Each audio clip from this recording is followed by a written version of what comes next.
aggressive. If it doesn't work and he just dies, people are like, he's so bad. You know? And when he actually goes in and something happens after and they end up team wiping, we actually forget that it's because he pressured. And you often stop the rotations that usually happen. The two supports smoke to mid. If the two supports can never leave the lane because they have to deal with this offlaner, it usually hurts more than it actually benefits you that you keep on killing him. Yeah, you don't say that he's probably winning the other lanes thanks to him. It's things that can open up a tier 1 tower push as well. If people TP to react against an aggressive, only reckless Darkseer, then maybe they cannot defend the top tower anymore. You can just go for a timing push. Exactly.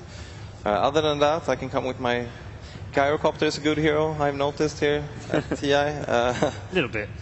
I don't know. Do you think it's one of House's best heroes, right? He plays it really well. Yeah. It's always been. It's currently picked 81 times, 60% win rate. For how? At TI5. For the hero himself. He's been playing Gyro for like forever. Yeah, exactly. I remember even TI3. Yeah, TI3, I think even TI4. TI4, He's always been playing Gyro. I was actually thinking about that if they would have some awards for these heroes, like maybe Gyro that will be in every TI final or something like that, you know? Yeah, definitely. The hero has been nerfed and then you think it's not going to be good. It's a bit like Storm, you know, that you think like, nah, it's death ball now, we can't use this hero. Then you're like, well, actually he's perfect. And the Eon stole the Rubik. Yeah, you can't ban it and you just... Kind of ironic, really, isn't it? Eating a Rubik. What now, a Rubik? Yeah, I'm so funny. I liked it. I thought that I didn't know.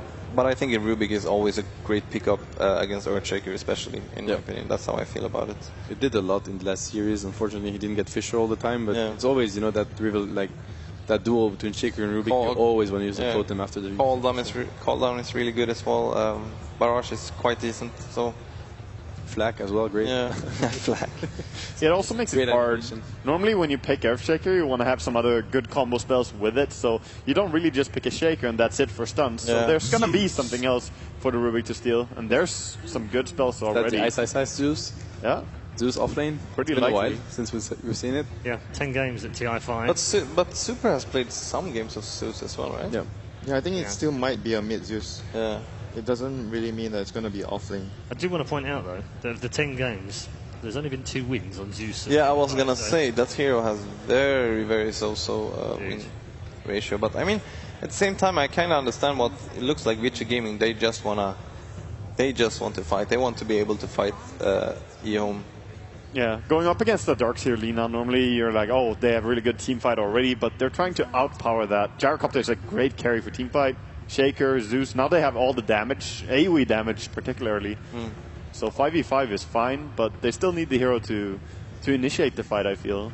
Unless Shaker can. And I would be surprised if they don't get any more late game potential. I guess that Vichy might be one of those teams that do a lot of one core, but where I see like teams like CDEC and LGD, they usually do this duo core where like the cores can fight, but they also have this super late game potential that is like, okay, if this game goes to 60 minutes, we're not gonna lose if we just don't get too destroyed. That's very typical for Ehome as well. They always have, you know, the fallback. In this game already, they have the Darkseer wall, they have Luna, so, you know, that game is looking very safe for them, no reason to panic.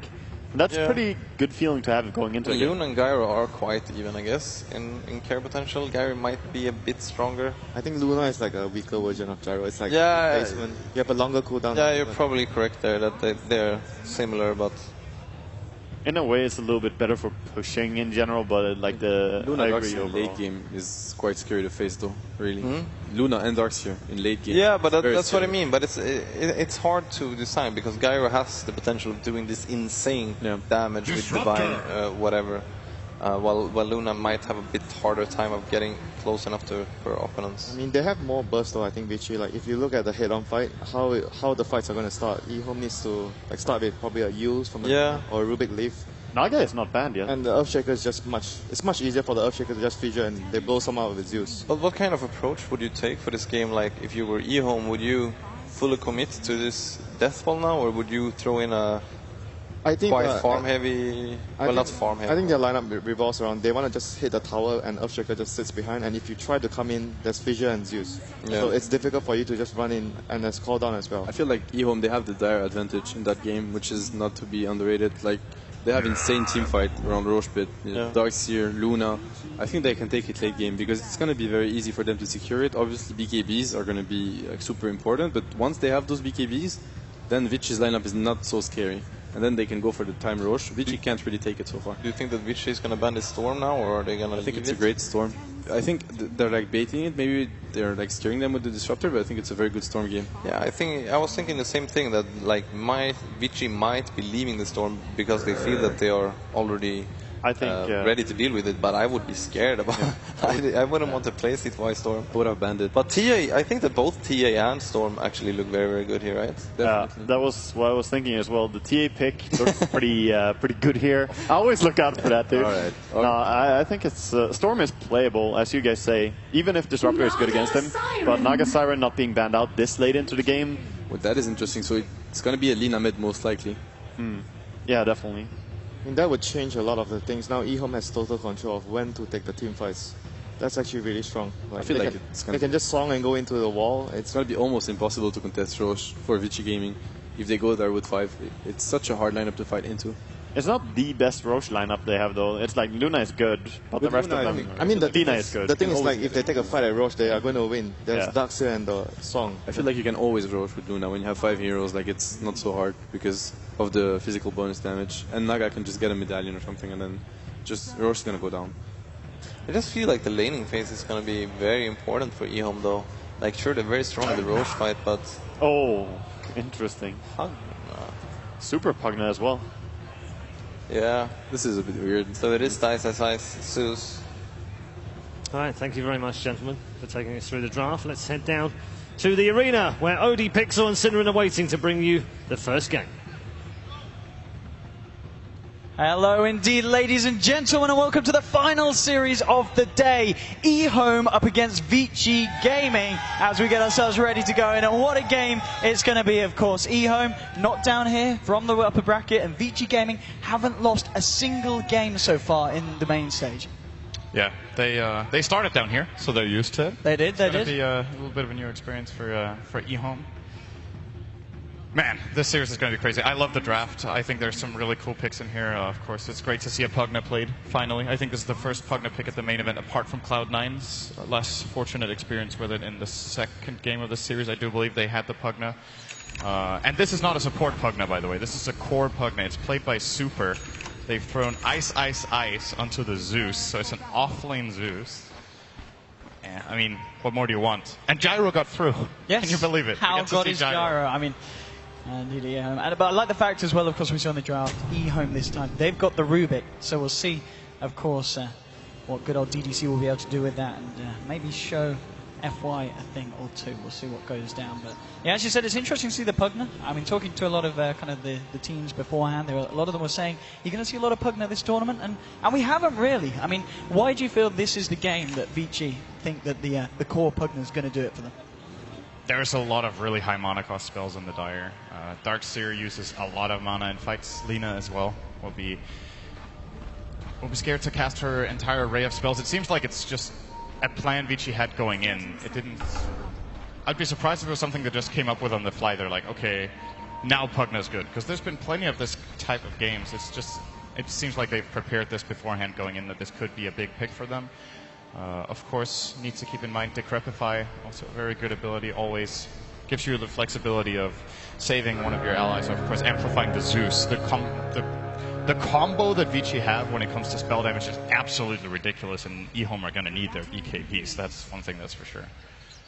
Absolutely. C2I has been able to secure himself the top rune. Super, likewise, grabbing himself this bottom rune. I mean, the question is, of course, in the mid lane, how does Pugna kind of match up against the Lina?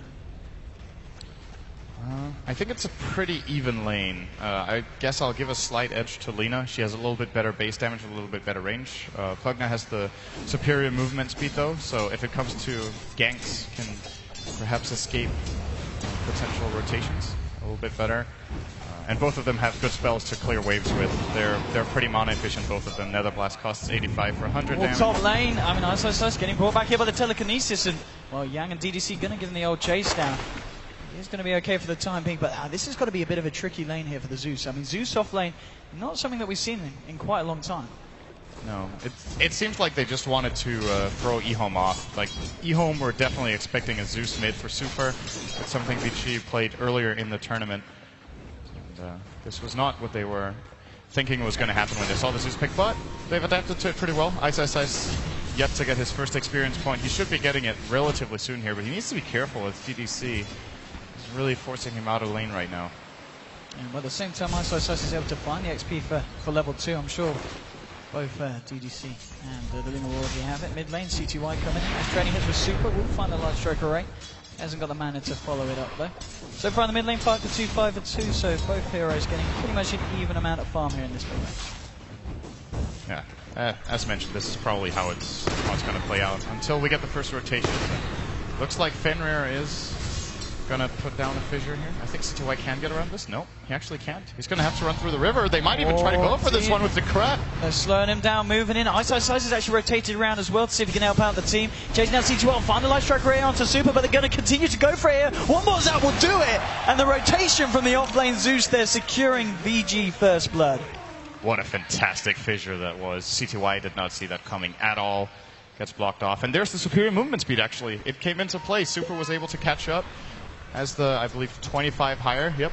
And gets the Decrepify, which was changed. It's a 3.5 second duration on all levels, which in my opinion was a pretty big buff to Pugna for situations like this. And Zeus with the rotation, Ice. I think, again, those were his first experience points. He's still level 1. But if you can't get it done in the top lane, you can go gank mid with your level 1 Zeus, I guess. He was needed too. Like, that's the crazy thing. Yeah, it's that they predicted they could get away with it. It was incredible. I mean, that is the thing as well. The fact that you're running this off-lane Zeus, if he doesn't find anything from the off-lane, what is the backup plan for Ice? How does he keep himself in the game? The moment he gets level 2, he can technically jungle.